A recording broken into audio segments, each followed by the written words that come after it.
Educated Economist here. So in today's video, we are going to be talking about how it is and why it is that the home builders stock is now taking off in a way that doesn't seem to be really recognized. I don't see a whole lot of people talking about it, but yet the home builder stock is rising quite dramatically over the last 3 months. And I actually called this out here on the Uneducated Economist YouTube channel when I was talking about what it is that I planned on doing with my money. 3 months ago, I did a video saying that I was going to be buying into an ETF that tracked home building and building material stock and leveraged it up 3 times, and everybody thought I was crazy for doing it.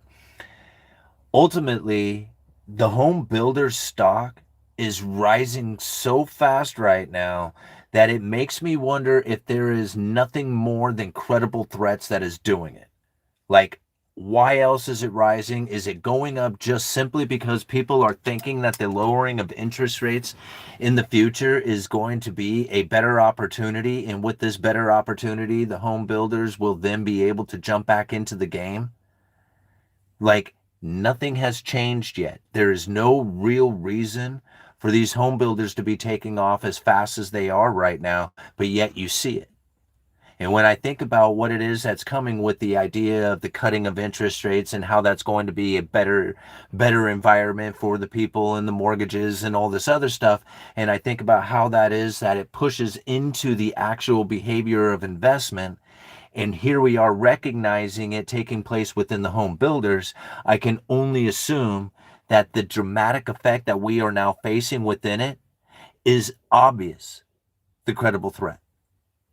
Because the actual interest rate adjustment doesn't take place for another 6 months to a year that interest rate adjustment to actually impact the economy.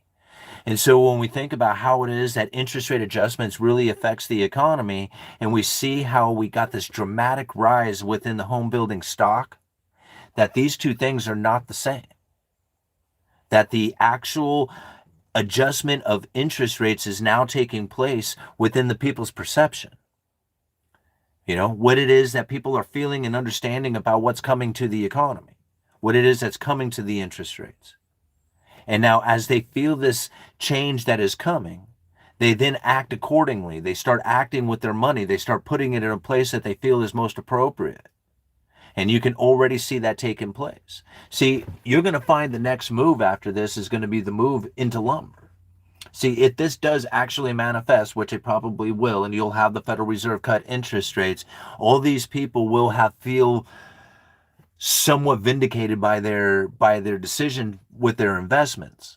And what you will find is that more people will start pouring into this idea of what it is that's taken place, because essentially the risk has been eliminated. Nothing had changed. Remember, the adjustment doesn't happen for another 6 months to a year, but the people's feelings with an interest rate adjustment will be that, oh man, everything is going to be grand. Everything is awesome. People are going to have better mortgages. People are going to have, the labor market is going to get supported. They're going to.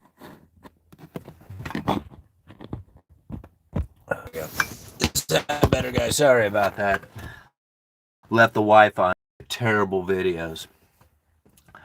So now as I watch what ends up happening within the mainstream media narrative and the delivery of the message, and as people start to react to this message, and you actually see it impacting the investments recognized within the stock rising within these home builders, if this does manifest into reality, the feelings that there is going to be better times or lower interest rates or easier economic activity or easier financial conditions for economic activity to happen, then most likely you are going to see those home builders start to ramp up their activity, which means that they are going to start buying properties, they are going to start buying permits, they're going to start buying material. And when they start buying material, that's when you start seeing the lumber prices start to rise.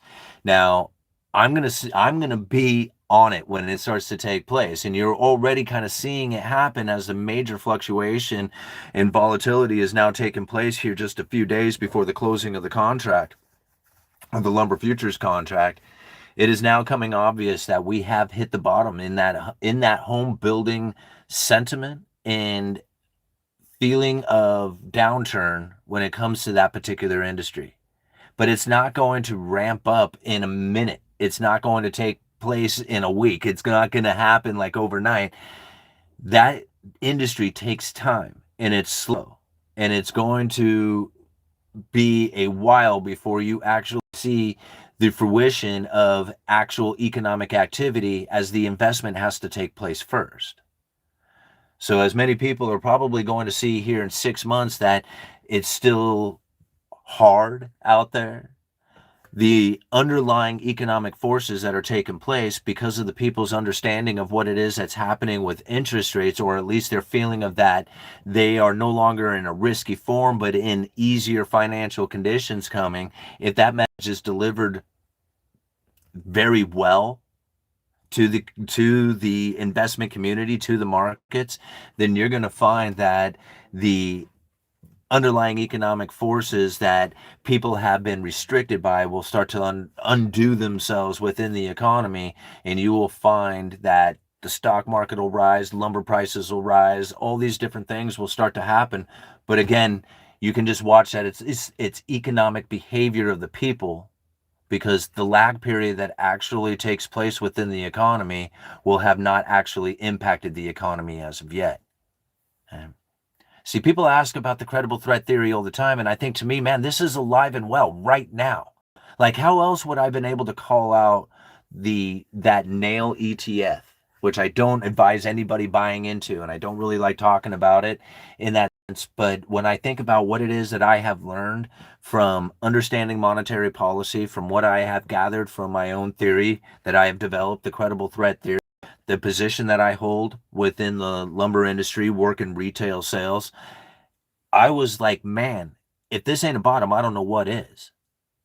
And I called that out. And when I look back on it 3 months later, I'm watching DH Horton stock up like 40%. Lennar's up like 25, 30%. What is that Pluti Group or whatever it is? I can't remember how to say that name. That thing's up like 40 something percent. All these home builders, these national home builders, are all just skyrocketing in their stock prices. And I think to myself, oh, it's certainly not the interest rate adjustment that's doing that, right? That's people's perception and the investment that they want to take within these home builders, with the understanding that there's going to be lower interest rates coming into the future. And I'm thinking, man, that is straight up a credible threat. Right? And I bought into it too, right? I'm like, yeah. People are going to believe that the interest rates coming into the future is going to make for better times, and they are going to react in a way that is going to have that actual impact within the economy. I see it. Boom. I'll drop some money on that. Even though Fed hasn't moved yet, and even if they did move, it will take 6 months to a year before it impacts the economy.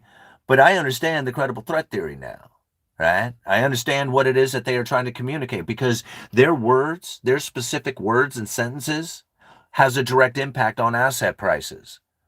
Well, what do you think is happening right now with DH Horton stock? What is happening with Lennar stock? What's happening with all these home builder stock, when you have a suppressed market that is dying to get moving again, trying to find buyers, trying to figure out how it is that that thing can be up and running in a functioning manner that then gives them a profitability that they are looking for, and all they are looking for is lower interest rates, but they really don't even need lower interest rates. They just need the people to believe it. And it works. I saw that happen. I don't need to wait for the Federal Reserve to adjust interest rates. I don't need to wait for them, right? I don't need to wait for them to adjust interest rates. I just need to listen for the message that they are delivering and the way that the people are responding to it. How many people out there are so scared to move right now because you got Lisa Cook is on the line, you got tariffs on the line, you got all this stuff, and they're bombarding you with this information. Meanwhile, you're sitting around going, oh man, I don't know what to do. Do I hold on to my money? Where do I put my money? Do I put it in gold or whatever? And I'm thinking to myself, now, man, I'm going to go into this 3-time leveraged ETF stock that everybody's warned me not to buy, that I was absolutely crazy, showing how uneducated I really am by buying into it. It went up 100%. It went up 100% since the day I called it. Right? 3 months, that's it. 100%. Now, my dollar cost averaging position that I did into it is up 47% when I started the video. All these people who said, man, don't do it. I'm thinking, yeah, you know what? I'm going to run against the grain because, I'm seeing it way differently than everybody else. I'm looking at the communication that the Federal Reserve is delivering, how it is that people are reaction to that communication, how risk everybody feels about tariffs that I don't even feel even are what tariffs, you know? And then I think to myself, I can make some money off of this trade. I think I can. And I'm doing it. It's like it's happening right now. I don't mean to brag about it, but when people say, man, what can I use this credible threat theory for? I'm thinking if you can internalize it the way I did, then you'd probably be making out calls like I am doing right now. I'm telling you, sooner or later, it's only a matter of time before you see lumber take off. It ain't there yet, but it will be soon. There's all kinds of producers who make lumber. Now, I'm not telling you to go out there and buy into the lumber game right now. I'm saying watch for the buyers. When the buyers of home building, of new homes are coming back to market, those builders are going to ramp up production, and there's not enough material in the system to handle any kind of significant rise. This is what I am witnessing. This is what I see taking place out there within the economy, and how it is that I see people reacting to the credible threat of what it is that the Federal Reserve is going to be doing with interest rates, even though those adjustment of interest rates really don't have a profound impact on the economy for another year. I know how they impact the mind of the people. And I know how they invest. And I know what it is that I can place my money towards that has a return to it. And I'm proving it right now to myself. I don't mean to be like ranting and going off on it, but man, if it isn't so real to me, when I think about how it is that people misunderstood not only the communications that I was putting out there talking about inflation and how the Federal Reserve was wanting inflation to save their monetary policy, very few people could internalize that. They couldn't think of it that way. Only thing that they could internalize was money printer go burr, prices go up. What else do you need to know? And they failed to choose anything else other than that path. And I don't know how well that worked out for them, but I didn't seem to get punished by the inflationary scenario. It wasn't fun. It wasn't exciting. Could I have made more money? Could I have spent less money? Could I have done other things? Sure, absolutely, I could have. But it didn't destroy my life because I was well prepared for the idea of what was about ready to happen. And hyperinflation was not in the cards. Not even. And every single person who was thinking, oh man, there's hyperinflation right around the corner, I'm thinking, this is the power that the Federal Reserve is looking to gain.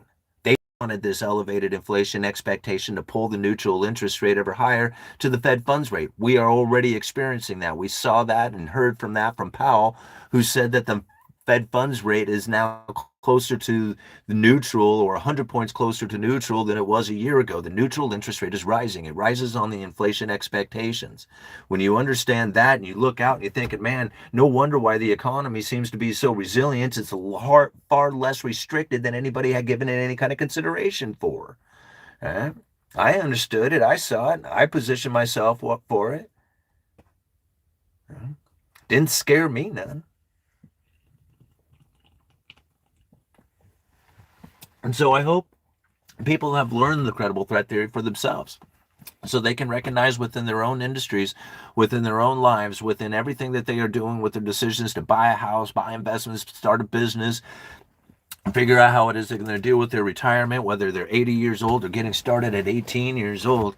Understanding this stuff for yourself is by far the only way to be successful at it. To think about how it is that somebody else out there can create an economic environment that's going to be suitable for everybody is crazy. It's not going to happen like that. Once you see it, once you understand it from the internal point of view that says, okay, separation between the rich and the poor occurs with new money, no matter what. I don't care how you position that new money, whether you give it to the poor or give it to the middle class, give it to the rich. I don't care who you give it to first.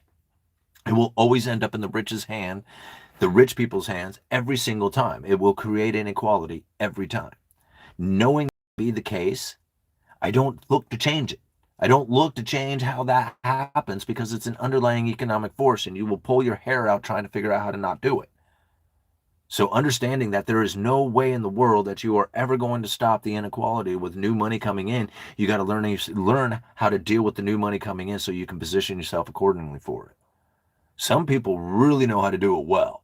Like some people really know how to do it. They borrow money, they buy cash flowing assets, and they just instant millionaires. Just watch them go, right? I mean, the president's one of them. Some people just really know how to do it.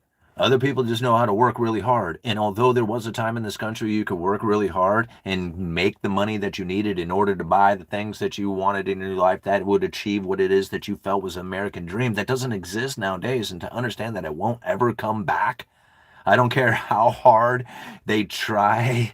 There's no underlying economic force that is going to, the underlying economic force is going to, not going to allow it to happen no matter what the plan is. It's just like, it's literally like saying, I don't know how to even put it. I can't even put it into an analogy that is even suiting for it because there's just literally no way. Right. So once you get it, once you figure that part out, once you understand it, then you don't look for elected leaders that are going to somehow, make this magical experience that is just can't happen. I mean, I don't even know how to, I get so frustrating trying to explain it to people because they want an idea or somebody out there that is going to create an environment that is going to be suiting for people to just say, hey man, can't I just go to school? Can't I just work hard? Can't I just have this job and career and then have it all? And it's just like, yeah, absolutely. You can have all that stuff, right? But you're going to have to be very disciplined. And you're going to have to take all your extra money, all the money beyond the money you already make, and you're going to have to deploy it towards things that are going to have a return, right? A capital return on it. You can't screw around. Yes, you can do those things. You can have that life. You can have but the amount of discipline that you have to go through in order to achieve it is insane. It's incredible. And most people will say, man, I want a decent life, right? And it was just like, yeah, I mean, everybody wants that. I mean, there ain't nobody denying that part. Everybody wants that. Not everybody's going to get it. Right? And everybody could get it. Not everybody will. Most people who won't get it never believe that they could. And there's where the underlying problem ends up being. All right? These home building stock is taken off for a reason. It's taken off because people are believing, understanding, feeling, thinking, and knowing that the better times of lower interest rates is going to create this wonderful economic experience for everybody to be singing Kumbaya on. It is not real. It's hopium, right? It's people are getting high, like literally getting high on the idea. They're like, all right, man, we're gonna party it up. It's gonna be so awesome, and they're just all jazzed up about the idea of what it is that's about ready to happen, and they're acting accordingly for it. Right? And this is, and it's almost easily recognized just through watching how it is that people believe that things like Donald Trump taking over the Fed's independence. Oh no, what's going to happen? The Fed's independence. They better do what Trump says or they're going to lose their independence. Oh no, they're going to bow down. They got to be political. They got to all this other stuff, and I'm thinking, wow, people really believe that they're really going to do that, aren't they? I wonder if they really think that the interest rates are going to be falling. They probably really think interest rates are going to fall. If they really, really think interest rates are going to fall, they're probably going to actually start pulling interest rates down because that's kind of how it works. It's a self-fulfilling prophecy. And if you get the prophecy built up enough, right, and say, hey, this is going to happen. These people are going to do it. There's all these problems. There's all this stuff. And everybody in the anxiety is built up real well. Then it starts to manifest the reality. Yeah. Once you see it, once you recognize it, once you know it, it's simple. It's like it's almost as if you can't even see it any other way.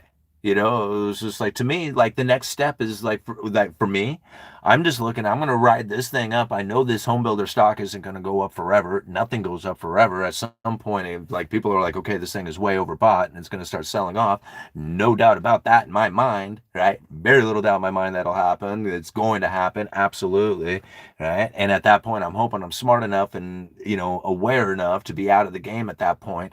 Now, when that happens, how far it is, I don't know. But right now, we're just getting started in the idea that there's going to be lower interest rates going into the future. Look what it's doing in this particular area.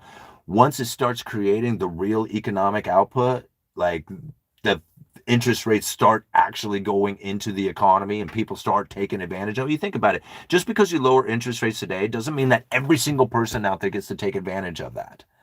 It's just a few people who are going to be taking out loans in the beginning, right? And those people get to take advantage of the first new money that comes in that's cheaper, right? And it has to be in the economy for a while, and people get to take advantage of it for a while before it really starts to spread out in a way that people, yes, that is now the economic environment of lower interest rates that has now put into the economy, because it takes a while for it to actually happen.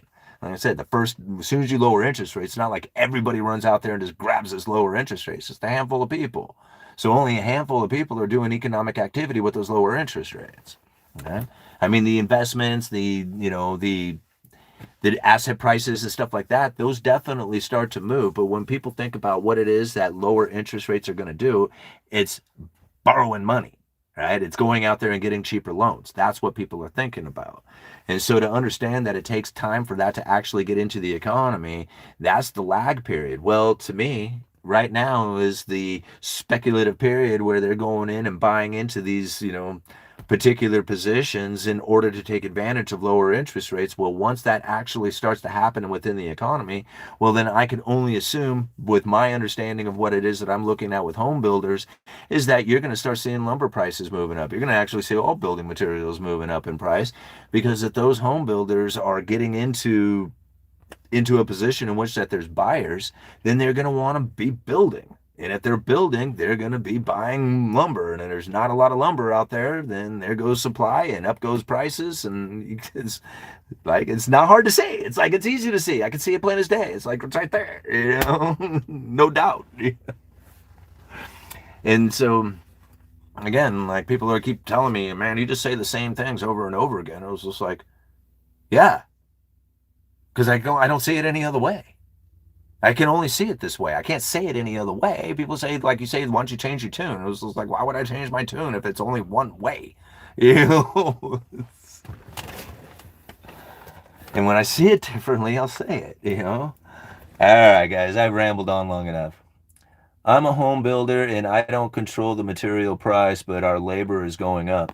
Yeah, absolutely. And the thing, like, most of the time, what I find out there is that I will tell people, they're like, "Oh man, what's going on with the material?" And I'm like, "Oh, lumber's cheap." And they're like, "Really?" And I'm like, "Yeah, and it has been for a very long time. Like, not everything else. I'm just talking lumber. Plywood on a lesser extent. Like, plywood's starting to go up a little bit because of the limited amounts out there. But still, when I think about building materials in general, there's a million different types of building materials that you can buy. There's all kinds of different sidings. There's all kinds of different windows. There's all kinds of different trims and all kinds of different, right? But when it comes to the studs, the framing lumber and the plywood, it's like there's no difference, right? I mean, there is the difference in species and there's the difference in grade, but it's not like, whether or not you're using, 2x4s that are from this mill or that mill or whatever, it doesn't matter. It's the same 2x4s, right? I mean, the different type of siding out there, whether you're using, cedar shingles or you're using, fiber cement lap siding, that's completely different. They're not even the same thing, right? So, like, when I look at, like, building materials like lumber, it's a whole different game than the rest of the building materials that are out there, even though I do look at the other building materials. People will look at, like, say, even for example, the fiber cement siding. Well, there was a moment there during COVID when there wasn't a whole lot of fiber cement siding to be had because they shut down the factories of it and you got a limited amount. What happens to the price? It shoots way up. Well, now here the COVID's over, supply is coming back into play, and there's all of a sudden another product, right? Like, yeah, there's the fiber cement that we used to use, and it's now, $15 a piece. But now here's this new product, and it's $10 a piece. And it's essentially the same product, right? Little changes to it. It's not exactly the same. You can tell that it's different. The wood grain pattern is different and stuff, but it's coming from the same company, right? So now, what ended up happening here? It's like it got a different look, and it's got a different name, and it's got a different price. So the old product was $15, and this new product's now $10. Tell me, was that not deflation? I mean, sure, it used to sell for $8, right? So this is the type of stuff that I experience. People don't see it like that, right? They don't see it in the same fashion that like what I witnessed when that took place. So certain things like that happen, and it's not easily recognized by a lot of people. I watched cedar shingles go from $200 a bundle down to, I think they're $120 a bundle now. They dropped all the way down to 110 at one point. So from $200 a bundle down to 110, I mean, that was a dramatic drop in cedar shingle prices. Right? But not a lot of notice from that, considering that I used to sell them for like $70 a bundle. So at 120, that's quite expensive, but not $200 a bundle. You know, it's all about what you pick and choose, it is that you're looking at as far as like the price and what it is that's going on. So if you priced out building materials, a couple of years ago, and you were pricing out cedar shingles, and you were pricing out fiber cement siding, and you were pricing out 2x4s, and then you came back and got those prices from me today, they're dramatically cheaper. Dramatically cheaper. But if you come back to me and say, well, how much is this vinyl window? And I'll be like, well, this. And they're like, well, that's more expensive. It was like, well, yeah, that didn't go down in price. I mean, it's a manufactured good with lots of labor and lots of, okay, never mind. It's just like, I don't need to get into the details of why it is that this particular manufactured product is different in a sense that the demand for it is how can I put it? Because like a lot of people will look at just the new construction demand, but when it comes to like 2x4s, that's ultimately new construction, right?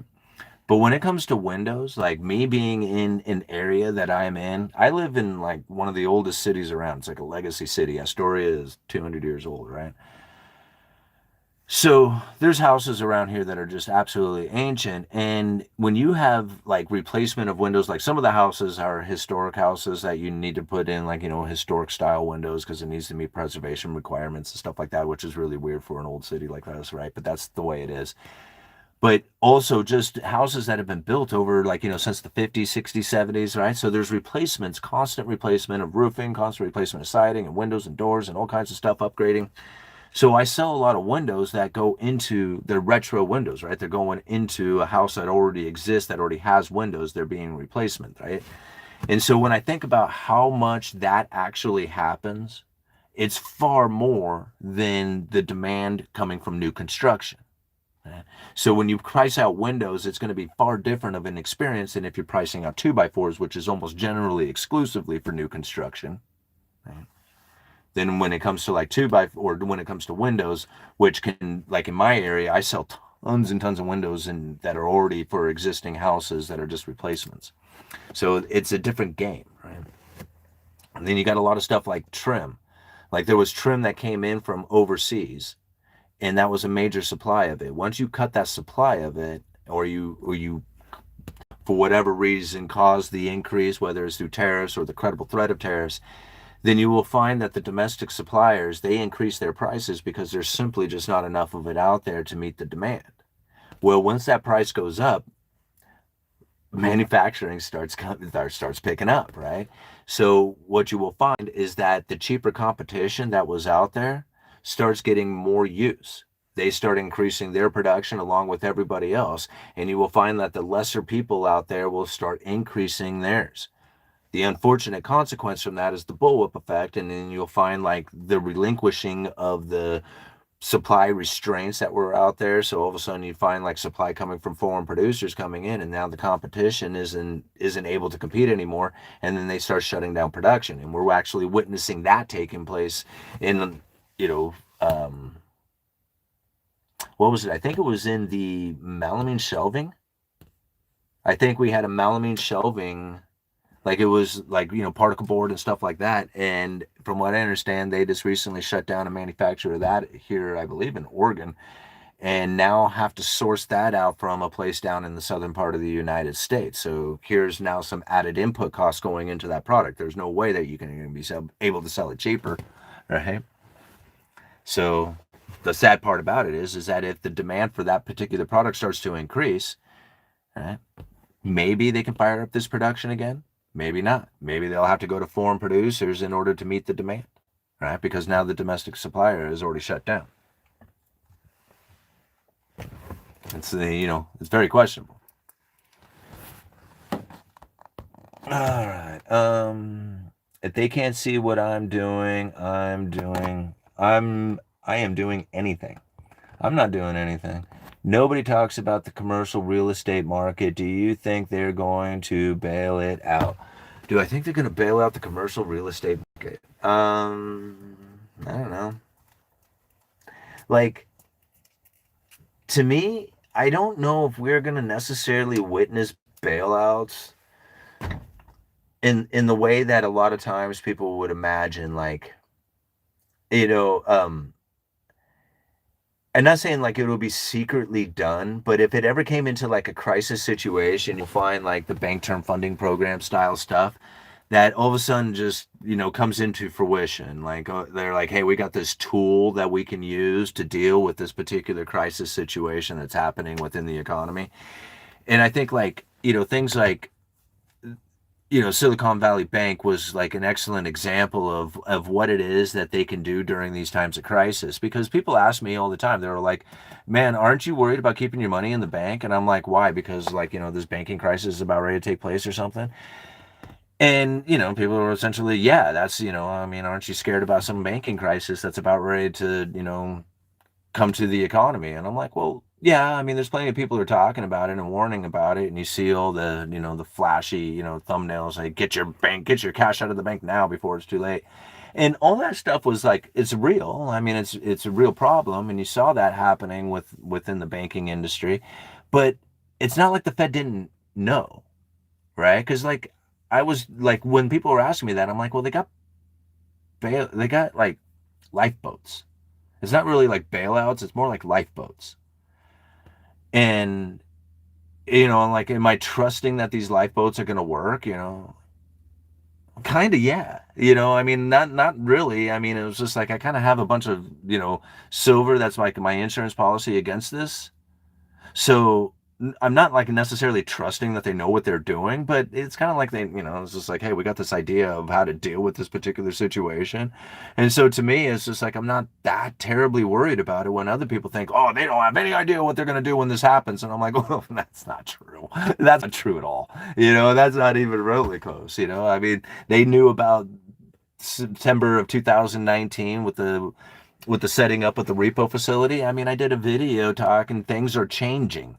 Like I literally did a video, things are changing. I didn't know exactly what was happening at the time, but through the Fed's own communications, I was recognizing that this repo, the standing repo facility, was something that the Federal Reserve was wanting or needing or having as a tool to deal with something that was coming into the future. Now, I couldn't put the pieces together at the time.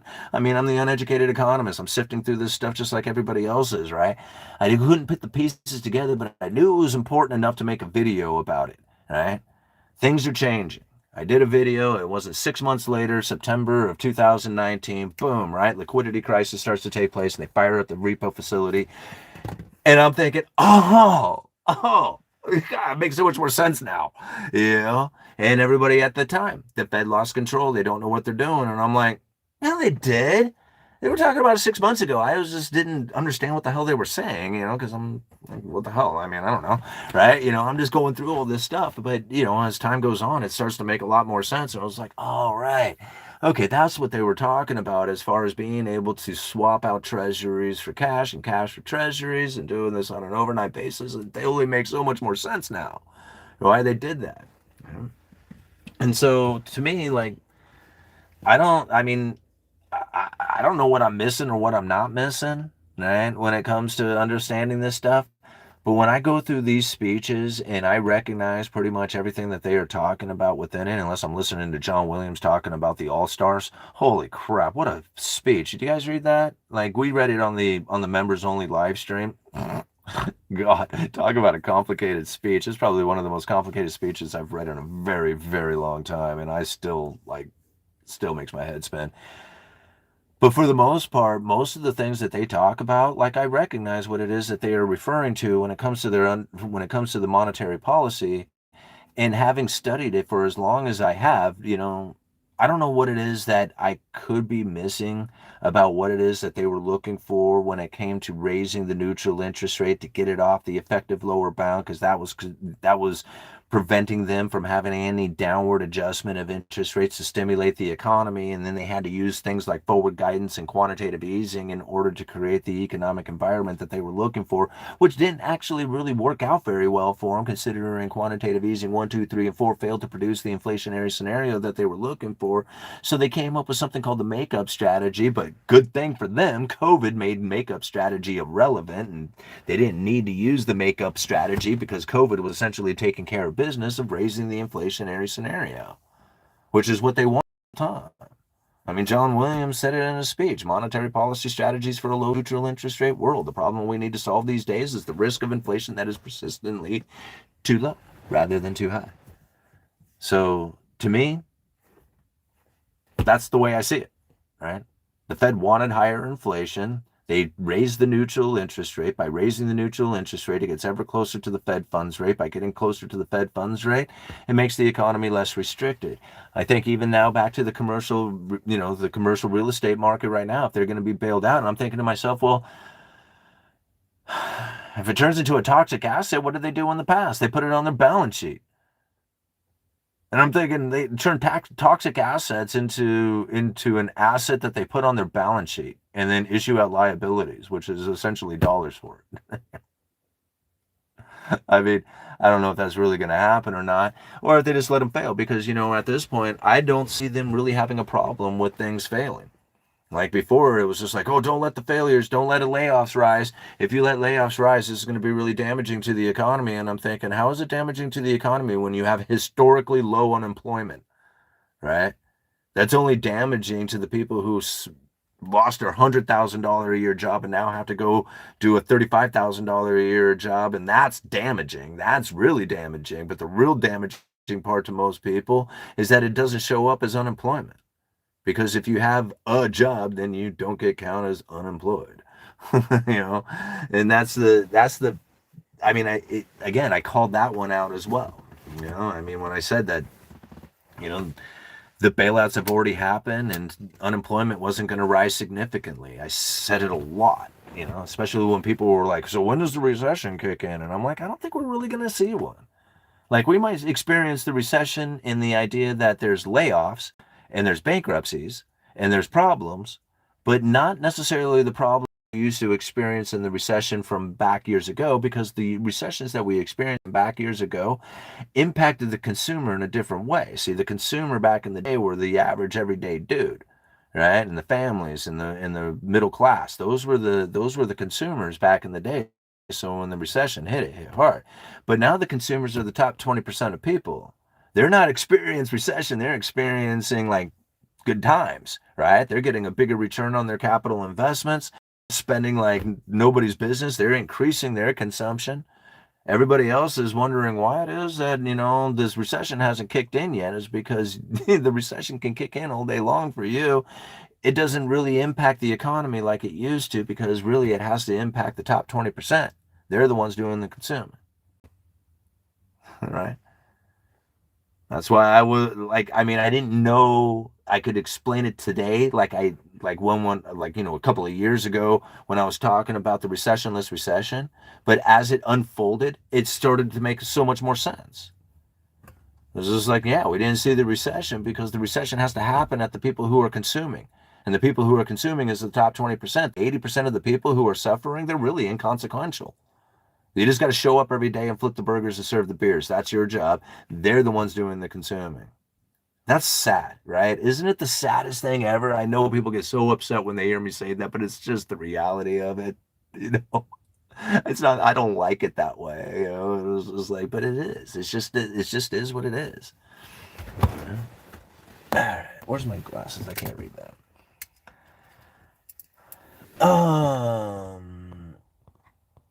We live in their world now. Their money is kicking on gold, invest in gold.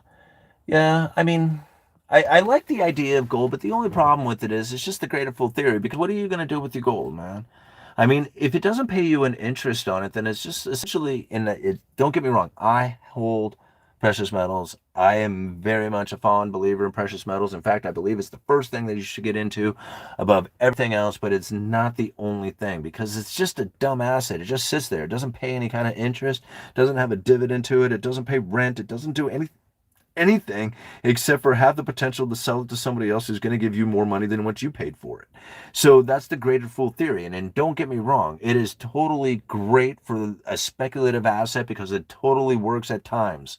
And there is going to be a time in which that people are going to be like, hey man, the whole system is falling apart and you're going to be needing that gold. And I totally agree, because if the system does fall apart, there's really nothing else that is going to work other than precious metals. Here's the problem. If you go and you look at history, if you do not have a plan for that gold and you are saying, well, I'm going to survive the hard times with it, you will lose that gold almost immediately the moment you get hungry. You have to figure out how it is that you are going to suffer through all the downtime, all the hardship, all the nightmare scenarios so that you can get to the other side and then use your gold for something. See, it ain't going to save you through no hard times. You have to protect yourself and that. And then once you get to the other side, because there ain't going to be nothing there to use. What are you going to use your gold for if it's all chaos and misery and destruction and failure? You have to be in a position in which that stuff has grown, where all that has already passed. And now the green shoots, and you're going to be part of the green shoots with your gold holdings. You have to get through the miserable time, not only protecting yourself, but your family and everything else, including that gold. That's difficult, right? So, just understand the position you're taking. I would much rather collect a rental income. I would much rather collect dividend-paying stocks. I would much rather have some sort of asset that is going to have a return to me on a regular basis. And don't get me wrong, I'm a big believer of gold and silver, but what are you going to do with it? All right? If it isn't your insurance policy to protect you against a third-party claim, right, saying that I at least have something that is not the money system, right, then what are you going to do? You're going to have to use it in a way that may not be the fashion that you were hoping for. And then to think, man, I have to carry this all the way to the other side. I would much rather it just be suppressed in price. Like to me, at $40, it's just like, dang, that sucks. I don't want silver at $41. I want it at $14. I want it at $14 until I'm 80 years old. And then when I'm 80, it can go on up to $5,000. I don't care where it goes, right? As long, but right now, I don't want it to go up. I want it to be manipulated down. Right? And that's not like I'm trying to be part of the New World Order system or anything like that. It's because I just want to be greedy and get as many ounces of silver as I could possibly get my hands on so I can leave it to my family. Now, if that's greedy and that's being part of the New World Order, so what? I don't care what you guys think. That's what I'm doing, right? That's what I think. Yeah, and I don't mean to be offensive or anything else about it, but if it could go back down to $14, I would be singing happy days. Right? And I would buy up as much as I could if it was available, which it wouldn't be because nobody would allow it to go down to $14 an ounce. Right? So, again, to me, I don't look at things the way that I used to, where I think of destruction and failure and anything else. All I think of is opportunities. That's it. I only think, like, if there are people are like, oh, the tariffs are going to destroy America, they're going to increase manufacturing, and it's going to do all this other stuff. And I'm like, I don't know if it's going to do any of that stuff because I don't believe any of these tariffs are really real anyway. Like, I never did. I have done so many videos questioning the tariffs, saying, what tariffs? What are we talking about? People were like asking me, what is the tariff doing to lumber? And I'm like, nothing. Absolutely nothing. It has done nothing to lumber. Lumber's cheap. Go buy as many 2x4s as you can, stack them up, all right? Help the lumber industry out, help the mills out, help the curtailment issue out, right? Go buy 2x4s, as many as you can. They're cheap. There's no tariff, right? There's no tariff in lumber. If there is one, it's not affecting the price. And this is what, again, how are you gonna position yourself for it? To me, I'm thinking, man, it's only a matter of time, and that lumber price is going to take off, and I want to position myself to take advantage of that. Right? I don't see it yet. There will be a time in which I do see the lumber prices moving up. It ain't yet. I see the home builders price skyrocketing. That's amazing. I can't believe that. It's completely speculative on the idea that there's going to be lower interest rates, but that's okay, right? They keep that narrative going. They keep pushing the idea that there's going to be lower interest rates, and not for emergency purposes, but for generally, support for the economy. Then you're going to find those home builders are just going to keep moving right on up, and eventually it's going to start moving into economic activity, and that's where you're going to find the lumber prices moving up. I'll say it over and over again. All right. Tariffs are fake, but we told the world the Americans want to pay more for everything.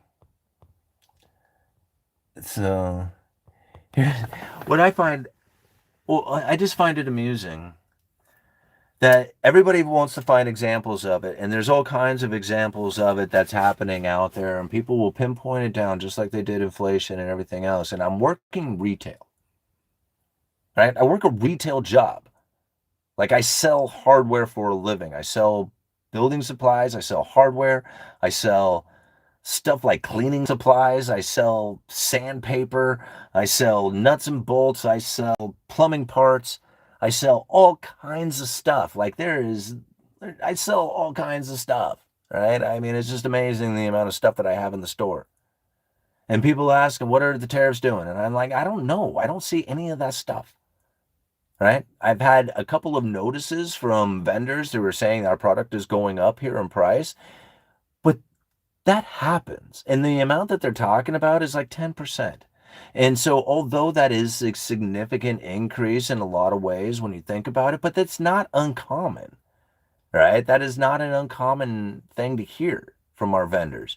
And to think about it happening right now when tariffs are taking place, it was just like, well, that's quite coincidental.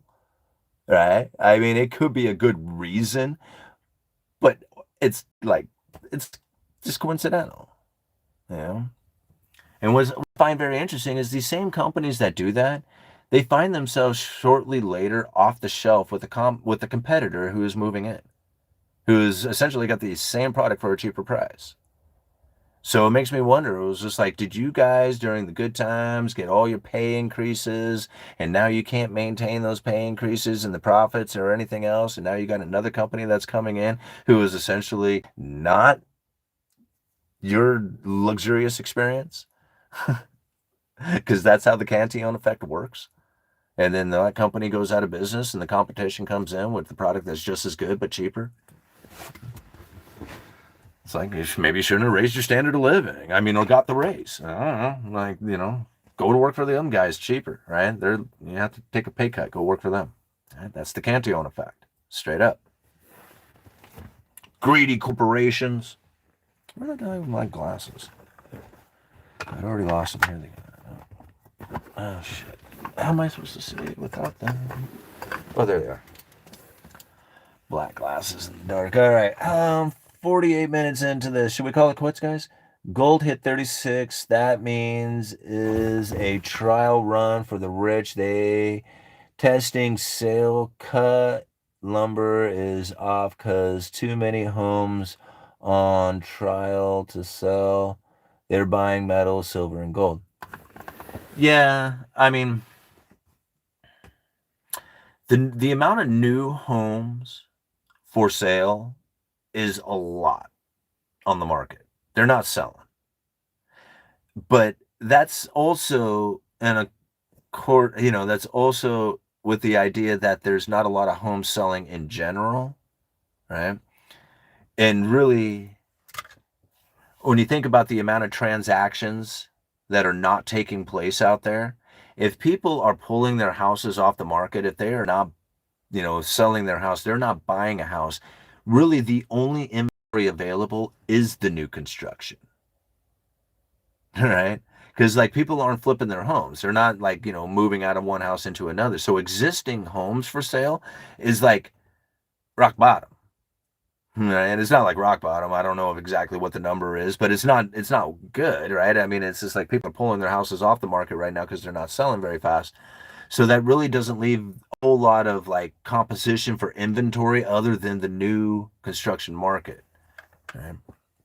So that's one of the reasons why you're seeing it. It's just like so many new constructed homes that are not selling, I was just like, well, homes aren't selling in general, right? And so, yeah, the majority of homes for sale are probably going to end up being newly constructed homes. Well, that all makes a lot of sense. When this market turns around and the buyers start coming back to it, they're going to nab up those homes quickly. I mean, people want new homes, right? And if there's new homes sitting out there ready to go, then they're going to buy it. I mean, you think about it, why else are these home builders stock actually taking off right now? It's probably because they're selling that inventory. Right? I mean, if they're sitting on a crap load of inventory and they start selling that inventory off, wouldn't that be profit? Going into it. Or at least could be profit. How much is really inflation versus stupid consumers? I don't think it's necessarily stupid consumers. I don't know if it's necessarily like, here's the thing. If you don't really understand it any other way, then what are you going to believe? Right? I mean, I see a guy buys a package of epoxy, right? It's a 2-part epoxy. And, I forget, it's like $7.99. And he goes, oh my gosh, this stuff is really killing us. And I'm like, what's that? It was this inflation. $8 for this little tube of epoxy. And I'm like, how expensive was it last year? Like this was a couple of years ago he did this, that I heard this. And so I go and I take a look, and 2 years ago it was like 50 cents cheaper or something like that. And I'm like, is that really killing you? Like 50, like, did you notice this little tube of epoxy that you might have bought like once before, a couple of years ago, because you needed to glue something together, cost $6.50 and now $7.99 or something? Like to me, I'm thinking, I think you're just convincing yourself, right?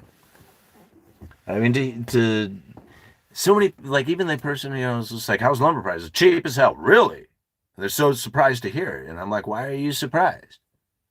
Because everything you heard on the news would convince you otherwise? If I had told you, man, 2x4s are $3.28, would that have made a difference to you? What if I told you they were $8.23? If you don't know on a daily basis what a 2x4 costs, you might think that $3.28 is expensive. You might think that $8.39 is cheap. You wouldn't know, right? But if all you're hearing is this impression that everything is going up and lumber prices and building costs and lumber prices are going, blah, blah, blah, and you're thinking, okay, well, it must be the case because, everything that I'm hearing on the news is trying to babble off something about how expensive all this lumber prices is and how tariffs are going to impact Canadian lumber and how all this Canadian lumber that comes into the United States is going to cripple the United States' building material supply. And I'm thinking, no, it's not. None of that is true. None of that is true. Not even any of it, not a single lick of it, and so I don't know, but if that's what people want to believe, that'll create the inflationary scenario. I can move my prices anywhere I want. People would have no clue, right? Unless they are hardcore shoppers and they are checking out with all the different building material suppliers out there. And what I'm finding is that other building material suppliers who are desperate for sales, desperate for profit, are not lowering their prices very easily. So again, for me, like trying to be competitive isn't hard. Like I know what my standard markups are, and I know that if I'm competing against somebody else, what it is that I can mark my stuff out and still be competitive. And when I'm like handing them what I feel is a very fair competitive price, and the customer goes, "Wow, that's good," and I'm thinking, "Holy crap, what are those guys bidding?" Yeah. What are those guys bidding? I don't change my prices around. I do a fair markup, right? And I get the sales. I get a lot of them. I do really well at what I do. And I'm not trying to brag it up, but I've been in the game a very long time. I know how to get the material. I get it efficiently. I sell it at a decent price. And it's not a hard game to be in if you do it for a while. And when I see other people out there going, wow, man, those guys are really trying to jack up their prices. And I'm thinking, why? Don't they want the sale? I mean, do they just want to send you guys all? They want to send all their customers to me, because that seems to be what happens when they do that. Right? And then they start getting smart, and they have to get competitive, and then they start cutting their margins, and then they outbid me, and I think, wow, You guys really want that sale, don't you? Go for it, man. If you want to take it at that profit, at that, yeah, you're desperate for the customer. Go for it, man. I need to make some money at this game too, right? And so you need to make money. I need to make money. And if you want to sell it at that price, man, then go for it, right? Because I know what a fair markup is. I know how to deliver that material to the appropriate material to the customer. Yeah. And again, like that's valuable stuff for a lot of customers when you can do it efficiently for them. If you're stumbling around trying to figure out how you can get every sale you possibly can because you're struggling and you're selling it off as cheap as you possibly can, and I'm thinking to myself, man, that's desperation. That isn't good business tactics. I've been in this game a long time. Right? um, I follow billions. They're buying gold. Why? Yeah, alcohol, chocolate, coffee, all the drugs go up, up, up. That's not true. Betsy Cato, that is not true. You come over here to the state of Oregon and you go talk to the marijuana industry and you go find out that marijuana has done nothing but got cheaper and cheaper and cheaper every single year. Right through COVID, right through the money printer, right through everything, marijuana just got nothing but cheaper the entire time. I'm driving past signs. So when I was a kid, I used to sell eighths of weed for $35 an eighth. Then they went up to $50 an eighth for the really good dank stuff, right? And so when I think about there being $25 ounces that are for sale, I'm thinking, man, there is no money in weed. The only thing that ever gave it any money was when it was illegal. And here in Oregon, it was never really even a crime. It was a misdemeanor, right? And of course, selling it was a crime, but you know, you know, there's like, there ain't no, there drugs don't, that's not true. There's no money in it. The only thing that gives it any money is the legality of it. If it's illegal, it's valuable because with risk comes reward. And that's it. All right? You take anything that somebody wants and you make it illegal, you will immediately add a huge price tag to it. Think about it: sex, drugs, firearms, right? Take something that somebody wants and make it illegal, and you will add a big old price tag to it. Yeah.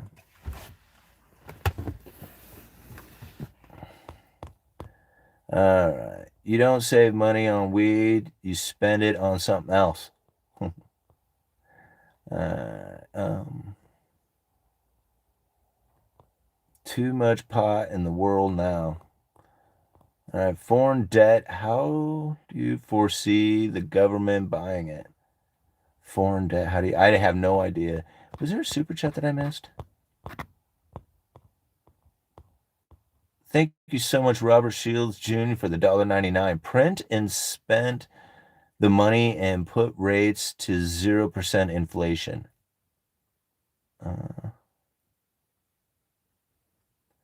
The money and put rates to 0% inflation. Not sure. I saw somebody make a suggestion that they should put a 0% interest on all past debt. And I'm like, hey, wait. Like, that is the lamest thing I've ever heard. Okay. The idea that you could take all the past debt and put a 0% interest on it is like, I mean, I love the idea behind it. And it was just like, we're not going to pay any interest on our past debt. And it was like, well, that's all well and good, except for the past debt is the United States Treasury, which is the world's safe and liquid asset. And the reason why it's a world safe and liquid asset is because it promised to pay an interest with zero chance of default. And people believe that. The moment that they don't believe that anymore, they're not going to hold it. And the people who say, oh, well, we'll 0% interest on our past debt is like immediately saying you want to be caught, you just want to be bankrupt. You don't want to have anything going on in your life. You just want to be completely miserable with no assets whatsoever and no way of competing or being or existing at all, because the very asset in which that everybody is holding as the safe and liquid asset, essentially it has replaced gold in the world concept of the economy. Gold used to be the reserve asset, like everybody focused in on gold being the ultimate item. Now they look at US Treasuries and dollars. And if the US Treasury, the safe and liquid asset that sits on everybody's portfolio, everybody's balance sheet, every insurance company, every government, everybody out there, if they were to take that and turn it into something that has no interest payment to it, they would not own it. It would immediately go to zero and it would fail. Right? It is one of the, like, it's not even a concept. It's not even something that they could even attempt to do. Right?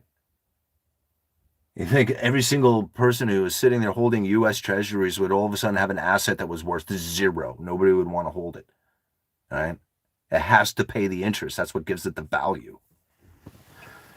Not to pay interest on our past debt. That is like, where in the world do you even get that? Debt is money. They are one and the same. Debt for the central bank is an asset they sell. We call it money and call it an asset. Can it be an asset for both at the same time? Is it more for one? Well, I mean, it's assets and liabilities, right? Our liability is the loan. We got to pay back the loan. That's the liability. The asset is the money that they gave us, or the money that we use to buy a house or something, and that becomes the asset. But the liability is the instrument of debt, the loan, right? That liability for us is their asset, right? So our liability is their asset, right? Our asset's their liability. That's just the way it works, right? And then to think, like, it's not really even the ability to pay back the asset or pay back the liability, pay back the loan.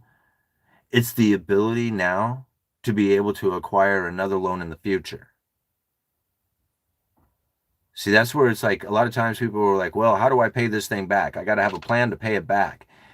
And really, the plan now in the future, not for the individual, like, I mean, the individual can make up their own plans and do whatever they want. But ultimately, the plan for the government now is to never pay it off, right? It's the ability to borrow more into the future.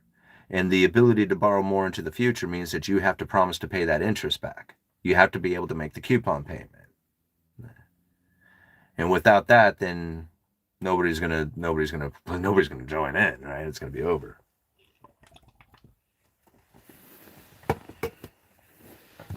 I bought gold when I was poor, but I lived unconventionally. I bought silver when I was poor, and I kept it, even though I was poor. And it saved my ass when I had a broken down vehicle and I needed a car to get to work. Silver is a great insurance policy.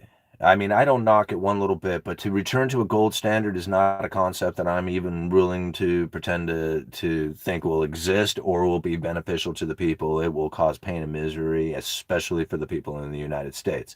But it's an awesome insurance policy that I think every single person, every single individual should do for themselves. I don't think the government can do anything for us. We can do it for ourselves. And if you're sitting on a big pile of silver or gold or precious metals or at least something of that nature, you're doing fine. You're getting an insurance policy away from those people. You don't need them to do it. Besides, think about it. If we went back on a gold standard, what would that really look like? Last time we were on a gold standard, they confiscated it. Like, they confiscated the gold. People say, oh, we should go back on a gold standard. And I'm like, no, they took it from us. That's what happens with the gold standard. They take it. I'd rather not be on it. I would rather be off the gold standard and have it for myself and be out of their hands and in my hands. Right? I mean, I don't trust the gold standard. That means they're going to take it from you. No, thank you. I'll keep it. Right? In fact, I can't even keep it because I lost it in a boating accident a couple days ago. All right. I own Swiss francs and BRICS currency. Yeah, I can see the Swiss francs part. I don't know about the BRICS stuff. You can keep that. All the info is out there. People just dumb. Well, I don't know if they're just dumb. Like, I mean, I used to think about it that way, but then really that's not accurate, right? It's not that people are dumb. It's the unaware, it's the unknowing, and then unfortunate for a lot of people, it's misguided. Right? And it's not like, I mean, to think of a lack of intelligence is the reason why they are not doing it. It's not. It's the lack of information, right? It's the misunderstanding of it. Boating accident. It's a sad story, man. I mean, it's quite unfortunate. Too much information can make you negative. The government gets 28% tax on gains from selling gold, physical, and stocks. As long as people take money, it always can. That's right, Bob. All right, you guys are awesome. Keep an eye on the home builders. Watch them home building stocks. It's kind of incredible to see it taking off as fast as it has, and knowing that if it does come to the point that interest rates are falling and mortgage rates are falling, and this is going to start coming into reality, like coming into the economy in a real way, not just some speculative way with, people trying to front run or, position themselves, but actually start to do real economic activity with these interest rates or a lowering of interest rates. I can't help but to think that those home builders are going to start ramping up demand, and that will start moving into the lumber prices. And so that's like my next thing that I'm following, right?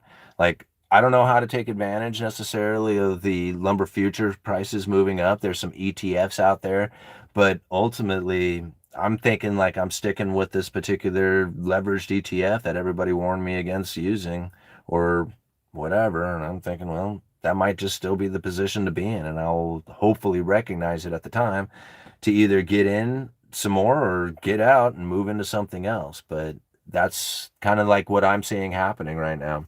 And like always, $50 a week into Bitcoin regardless. Doesn't matter. I don't, it's like it literally does not matter what the price is. I don't care at this point.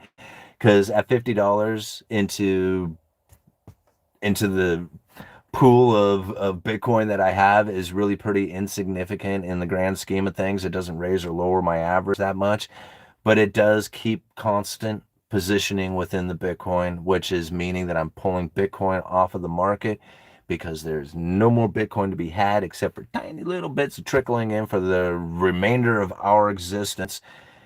And knowing that all the Bitcoin is essentially out now, if you can get your hands on any of it, you're in a very unique position. I mean, I said it before. There's like owning one Bitcoin is something that right now only 19 million people could ever possibly do. 19 plus million. I forget exactly how many Bitcoin are out right now, but you get what I'm saying. There's only so much of it out there. And it's not like there's any more coming. The amount that's coming in is going to trickle in such an insignificant amount that essentially it's all out now. So, yeah, no, that's like a no-brainer. $50 a week, right? And it's too volatile to be like, well, is it going to go up or down or sideways or what's it going to be? I don't know. I mean, it could be $50,000 in a couple of months. I don't know. It could be, $200,000 in a couple of months. It's just like that stuff is just it's too crazy to think, right? I mean, I don't even try to. I just want to get one Bitcoin. I want one. I want one that only 19 million people could ever possibly do, right? I want to be in that kind of position. And then I don't know what I'd do with it. Borrow money against it, give it to my kids. I don't know. But yeah, at $50 a week, it's not always easy. Like even the Uneducated Economist, with all my fancy things that I got going on, not always is it easy to put $50 a week into Bitcoin. But once you do it, like, you put the $50 in, like it's almost the very next day. You don't even think about it anymore. It's like it's gone, right? And for a lot of people, $50 is like that's a huge amount of money. And I mean, it's just like that's $200 a month to try and put into like, a speculative thing like Bitcoin. Is just like that's like almost mine. And like that might be too much. You can buy $5 worth. You can buy $10. It says you don't have to buy that much. You don't have to go 50. Some people are like $50. That's it. That's all you're putting in. What a waste of time. Why don't you put in like $5,000 a weekend? Wish I had $5,000 a week. It's all in perspective. The position that you have in your life, man. Hey, Simon. What's up, Greg? Would you rather have 1,000 ounces of gold or one Bitcoin? Well, I would always rather have gold than Bitcoin. Right? I would always rather have gold than Bitcoin. Um, but with that being said, I don't know if I would necessarily right now want to take and put my money into gold over Bitcoin. Like if you were to say, "Hey man, we're going to eliminate one off the or, you only have one choice and that's it for the rest of your life, on this planet, that's it. You only have one. Oh, I'm going to take gold." Like straight up, right? But at this exact moment in time and what I'm experiencing and what I am thinking that's taking place within the economy, I'm thinking a position in Bitcoin is going to be better, right? Not in the longest run of things, but in this moment. Right? And considering that I've got a position in both of them, if you had no position in one or the other, then I think you should take a position in the other one. Right? Like if you have all gold and no Bitcoin, it's just time to start, positioning a little bit into Bitcoin. If you have no gold and you have all Bitcoin, you might want to go down and get yourself a silver bullion tomorrow and then start considering what it is to get into some gold. I mean, I don't have one that I would preference over the other, but if it was comes down to it, if it was just like you have one choice for one, it's gold. It's going to be gold and Bitcoin or gold over Bitcoin. Right? Essentially, because you can remove Bitcoin and gold will still exist. If you remove gold, you will remove Bitcoin from the planet as well. Like gold is vital, Bitcoin is not. All right. $100 in gold or $100 in Bitcoin. I would take Bitcoin, easier to spend, and will go up more over 10 years. Yeah, I mean, I don't really look at it like that though.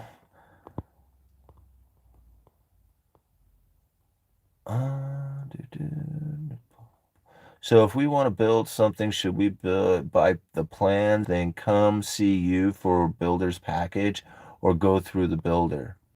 Now, well, this is okay. That's a very good question. So are you acting as the contractor yourself? Like if you're acting as the contractor and you're lining up all the subcontractors and all that other stuff, then you're going to have to be responsible for the material list as well. Now, most of the time when you go to a builder, the builder is going to have that material list and bring that to you anyway. So, are they going to mark up that material list into their bid or something of that nature? Yeah, maybe, right? I mean that might be part of their business model. It's not unheard of for a builder to do something like that. But then ultimately it comes down to how much are they going to charge you to put that house right there? And so when you think like, can I save money doing that? If you are the contractor yourself, like if you are contracting it out and you are doing all the subs and you are coming up with the materials and stuff, yes, absolutely. That's probably going to save you a buttload of money because you're taking out the person who's going to be profiting from doing all that, right? And so if you can eliminate that particular position out of it, but if you're hiring a framer, right, that's different from hiring a builder. Like you can hire somebody who knows how to frame a house, right? And that's like building a house, but it's not like necessarily the builder. The builder is somebody who's just like, all right, so right here on this plot with all these trees and weeds and all this crap and junk that's sitting on it, you want a house? Okay, no problem. Here's the bid for it. And then he's going to the whole thing beginning to end, right? So that's a difference inside of it. And by providing them with just the material inside of that would probably be a nuisance than a benefit because if you don't know what it is that's needed, then you're not going to know how to order it. You're not going to know what it is needed. You don't know how to time it out. You don't know how to deal with the lumberyard. All that stuff is going to be very cumbersome and it's probably going to end up being more costly than just letting them do it, instead of getting in the middle of it all. But if you can be the sub or if you can be the general and then sub out all the rest of it, yeah, absolutely. I mean, you can save, a ton of money doing it that way, but you really have to know what you're doing. Like or just do like or just be insanely like I don't know, just self-educating in the fashions of how to do it cuz like people who are doing this sort of thing are really people who have been in the game. Like people who have the connections, they have the know-how, they know the ins and outs, they know the permitting process, they know like what it is that needs to be done and when. And the logistical nightmare that goes into putting a house together efficiently, fast, and all that, like you really have to know what you're doing. And not saying that people couldn't do it first time perfect right off the bat, just go out there and make it happen. I'm not like, yeah, absolutely, that can totally be done. I mean, the possibility is there, so go figure it out. But what I'm probably going to like, see out there more than not is that people who have not done it before are going to stumble and it's going to be very costly that first time. You learn the lessons from it, the next time it won't be so bad. Time after that it'll be even better, and then pretty soon you'll get really efficient at it. But if it's the first time, yeah, it's like again, you might be able to do really well at it, but for the most part, you're going to run into a lot of hiccups. And how to deal with that, and just to see them ahead of time and to deal with it quickly and efficiently. Um, People have hardship buying food and living life the next 10 years. Hence, me saying people are dumb. Well, no. Okay, well, I mean, I guess if we're talking about what it is that I was saying. But again, I don't think that's necessarily dumb. I mean, you got to learn at some point, right? And so, yeah, I mean, if you stumble into something and then you screw it up, generally you're going to learn a lot from doing that. And then if you do it again, you won't make those same mistakes. And so, like, people are dumb in that fashion, but you're like everybody is if you've never done it before, right? And so, like, it's I guess the way I'm reading the comment is just like basically saying that people are dumb and they're never going to do anything about it. But being dumb isn't a problem, right? Being dumb and going through something and figuring it out, right? That's how it works. It's like, failure is all part of the game. So, you know, everybody's got to do it. uh, Talking about pages. Oh, okay, sorry. Okay, never mind. Back in the day, people bought things in cents. Future wise, it will be in thousands. Yeah, I don't know. Eric, I brought that one up before too. It's just like I don't expect the dollar to hold value. The dollar is a currency. It's meant to trade, goods and services for other goods and services. And although would love for it to hold value, it doesn't really hold value. It just doesn't do it. And so I don't try to think of it holding value, or nor do I expect it to. And so I just position myself in a way that says, okay, well, I got to move out of this dollar and move it into something else that is going to hold some sort of value. Because if I expect it to do anything other than trade goods and services for other goods and services, then it's not going to do it. Like that's the only thing it really does.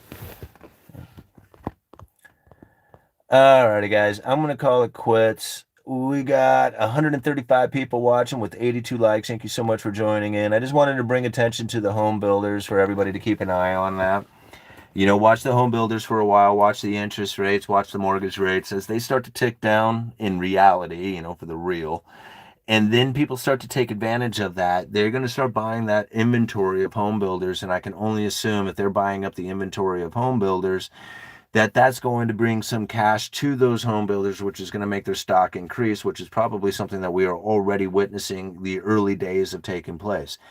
If that continues, not trying to be too predictive of everything, but if that continues and we find that those home builders are selling off those inventory of new homes that they have been sitting on, giving them cash flow, they are most likely going to continue their operations and buy into new construction, new permitting, new starts, and lumber prices will move up at that point. So I think it's a path that we could actually follow. And if you are really savvy at all this stuff, you could probably figure out ways to profit from all that.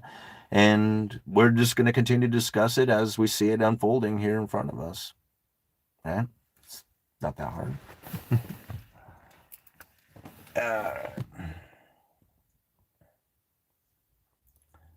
Average buyer now is in their 50s per data. time to move into home building stock. I wouldn't necessarily say that it's time to move into home building stock because I'm not a stock investor and I'm not somebody who gives advice. Now, I said what I did like 3 months ago, and I didn't advise anybody to do what I was doing. I did quite well positioning myself the way I did. I tried to explain to everybody why I took the position that I had taken. I don't advise anybody to buy into home builders. Please do your own research, and that's why I constantly say it out here. This is not an investment channel. This is an economics channel, and I'm trying to understand the underlying economic forces that are resulting in some of these things that are the outcome, like home builder stock moving up. And as people can look at that and say, hey, man, I can position myself to make money. Hey, if you are good at that and you are comfortable with doing that and you're willing to take on the risk of doing that, then go for it, man. I mean, I'm not one to try and tell you what to do. I told you what I've done and why I've done it. And, people might want to look at the information and say, hey, man, I want to do exactly what you did. And then if they lose their money, that's their problem, right? Because I didn't give them advice to do that. What I am trying to share with you is the understanding of underlying economic forces that I am witnessing, my understanding of the industry that I am in, especially from the retail space, and how it is that I am witnessing it taking place within the home builder stock. And do I see that continuing going into the future? Well, if there is the idea of the lowering of interest rates and you actually see that moving into lower mortgage rates and you see people actually buying houses or new homes with it, and you think that the home builders right now are sitting on an extensive amount of newly constructed homes that are not selling, and those things start selling, that's cash flow going to those companies. I don't know. Like maybe interest rates won't go down. Maybe the Fed will raise rates, and then that won't happen. I don't know. I mean, it just seems reasonable to me. Time will tell. It'll kind of unfold somewhat slowly, but you can kind of watch it take place. I mean, we're watching it happen right now, so. All right. It's possible BlackRock buys all the homes and jacks up the price. Maybe. All right. Undebatable price is an indication of money supply, and money supply is taken off with AI. There could be another, oops, there's a spot right there, massive boom, especially as people take higher wages. Yeah, I don't know. Asset prices are moving up quite fast, quite more dramatically faster than wages are. So it's outpacing. If you are like, you have to take your wages and not expect those wages to increase to the point that you can buy the assets. You got to take the wages that you're at now and buy little pieces of the asset at the wages that you're doing, right? So most people will be like, no, I'm just going to wait and wait and wait. Alrighty, cool. So it looks like I lost connection there. I just flipped it on back onto the Wi-Fi. So it's probably going to be glitching a little bit, but I got to go anyway because it's getting late and we got to sleep at some point. Not that any of us really sleep, right? But follow them home builders, follow the interest rates, follow the mortgage market, and then keep an eye on lumber, right? Because lumber is going to be, I know, is not in a position to handle any kind of significant demand.